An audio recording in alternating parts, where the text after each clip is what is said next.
Ravindra ஜடேஜாவின் Chennai super Kings பயணம் என்பது IPL வரலாற்றில் மிக உணர்ச்சிபூர்வமானவும் உயர்வும் சரிவும் மீள்கட்டுமானமும் நிறைந்த ஒரு சினிமாட்டிக் கதையாய் அமைகிறது. 2012 CSKக்கு சேர்ந்த அவர் சில ஆண்டுகளிலேயே அணியின் கம்ப்ளீட் ஆல்ரவுண்டர் ஆக ரசிகர்களின் உள்ளங்களில் இடம் பிடித்தார்.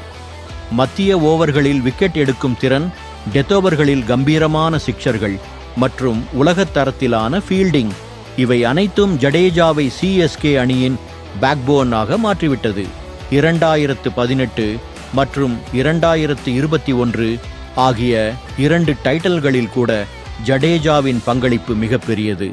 ஆனால் 2022 வந்த கேப்டன்சி மாற்றம் அவரது வாழ்க்கையில் மிக கஷ்டமான நிலையில் இருந்தது. தொடக்கத்தில் டிஹோனி கேப்டன்சியை ஜடேஜாவிடம் ஒப்படைத்தாலும் அணியின் பெர்ஃபார்மன்ஸ் குறைவதும் லீடர்ஷிப் பிரஷர் அதிகரித்ததும் காரணமாக ஜடேஜா மீண்டும் கேப்டன்சியை விலக்கிக் கொண்டார். அந்த சீசனின் நடுவே அவர் டூர்னிமெண்டிலிருந்து காயம் காரணமாக வெளியேற CSKக்கும் ஜடேஜாவுக்கும் இடையே உறவு பாதிக்கப்பட்டதாக செய்திகள் வந்தன.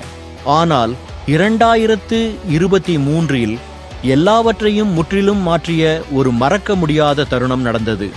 IPL ஃபைனலில் லாஸ்ட் 2 பால்ஸில் 10 ரன்ஸ் அடித்து CSKக்கு 5th ட்ரோஃபியை ஜடேஜா கையில் கொடுத்தார் டோனி. அவரை கட்டித் தழுவிய அந்த தருணம் CSK ஜாடு உறவை மீண்டும் புதுப்பித்தது.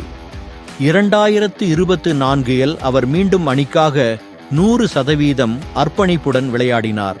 ஆனால் 2025 வந்த ட்ரேட் ஃபேன்ஸுக்கு பெரிய அதிர்ச்சியாக இருந்தது. ரவீந்திர ஜடேஜா ராஜஸ்தான் ராயல்ஸ்க்கு மாற்றப்பட்டார். அதற்கு பதிலாக சாஞ்சு சாம்சன் CSKயில் சேர்ந்தார். இந்த முடிவு ரசிகர்களை கலவையான உணர்ச்சிக்கு உட்படுத்தியது. ஒருபுறம் ஜடு ஈசு CSK உணர்ச்சி என்ற வருத்தமும், மறுபுறம் சாஞ்சு ஈசு CSK ஹியூஜ் என்ற உற்சாகமும். மொத்தத்தில் ஜடேஜா மற்றும் CSKயின் பயணம் ஒரு வீரனும் ஒரு அணியும் ஒரு நகரமும் இணைந்து உருவாக்கிய மறக்க முடியாத வரலாறு. உயர்வு, சரிவு, மீள் எழுச்சி, காதல், அவமானம், வெற்றி, ஆசை மற்றும் விடை கொடுக்கும் ஒரு உணர்ச்சி பயணம்.